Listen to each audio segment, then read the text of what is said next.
एक और बड़ी खबर आपको सीधे संसद से जुड़ी बता रहे हैं। आज राज्यसभा में एंटी पेपर लीक बिल पेश हो जाएगा। जी हां, लोकसभा में आज जजों पर अहम बिल को लेकर चर्चा होगी। जजों की संख्या बढ़ाने से संबंधित बिल पर चर्चा होगी। तो आप देख रहे थे कि दरअसल कल चर्चा हुई और 2 दिन की हंगामा भेंट चढ़ने के बाद से संसद की कार्यवाही स्थगित होने के बाद से कल आखिरकार चर्चा हुई, लेकिन आज राज्यसभा में एंटी पेपर लीक बिल पेश होगा। लोकसभा की बात करें तो जजों की संख्या बढ़ाने को लेकर आज इस बिल पर चर्चा की जाएगी। ज्यादा जानकारी के साथ संवाददाता रवि इस खबर पर जुड़े हुए हैं। रवि, अगर ये कहावत कहा जाए कि देर आए लेकिन दुरुस्त आए, तो यही कहावत इस पे फिट बैठ रही है। चलिए ठीक है कि हंगामे की भेंट कार्यवाही का सदन रहा, लेकिन आज वो दिन जब anti paper leak bill pass होगा। रवि, बिल्कुल, देखिए कल जिस तरह से 2 दिनों की चर्चा थी लोकसभा में, कल और उससे पहले 2 दिनों की चर्चा थी लोकसभा में, ये बिल पास हो चुका है। आज ये बिल चर्चा कराने और पास के लिए राज्यसभा में पेश होने वाला है और यहाँ से बिल पास हुआ था, तो ऐसे में फिर ये कानूनी रूप लेगा। तो ऐसे में अहम दिन है आज। लोकसभा चूंकि बिल पास हुआ है, आज चर्चा में राज्यसभा में चर्चा कराने और पास कराने के लिए आज पेश हो रहा है और राज्यसभा में भी उम्मीद है कि वहां भी ये बिल पास हो जाएगा। जहां तक बिल की बात का समय निर्धारित नहीं किया कब इस पर चर्चा होगी, हालांकि बताया जा रहा है कि 12 बजे के बाद से इस पर चर्चा कराने के लिए लिस्टेड किया जाएगा। आपने देखा लोकसभा में हंगामा जरूर हुआ 2 दिनों तक, हालांकि सभी पार्टियों ने इस पर भाग लिया, सभी ने अपने अपने विचार रखे। जो लीडर्स थे उन्होंने अपनी अपनी पार्टियों की तरफ से विचार रखे गए थे।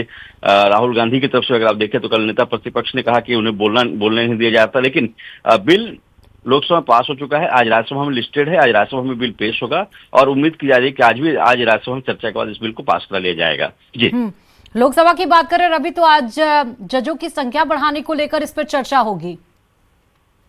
बिल्कुल, देखिए वो जजों की संख्या बढ़ाए जाने को लेकर जो बिल है वो लोकसभा में पेश होना है। देखिए जहां तक नंबर्स की बात करें, नंबर्स दोनों सदन में सरकार के पास हैं। हाँ। बहुत ज्यादा मुश्किल सरकार को नहीं होने वाली है, चाहे लोकसभा की बात करें राज्यसभा की बात करें। जो सबसे अहम बात है कि अगर कोई बिल जो संविधान संशोधित बिल है उसमें जब 2/3 बहुमत की जरूरत होती है वहां थोड़ी दिक्कत होगी, लेकिन जो मामूली बढ़त यही है कि जिस बिल को पास कराना है उसमें इनके पास नंबर्स हैं, नंबर्स को लेकर दिक्कत नहीं है, कोई प्रॉब्लम इनको नहीं है।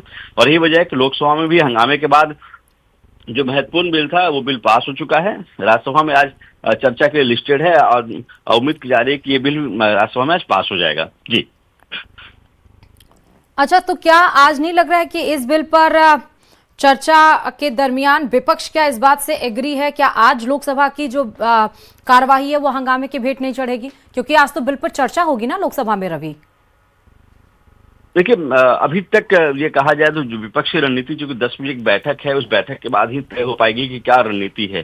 कल की भी बात करें तो कल भी पहले 11 बजे से लेकर 12 बजे तक हंगामा हुआ था, कार्यवाही 12 बजे तक के लिए स्थगित की गई थी।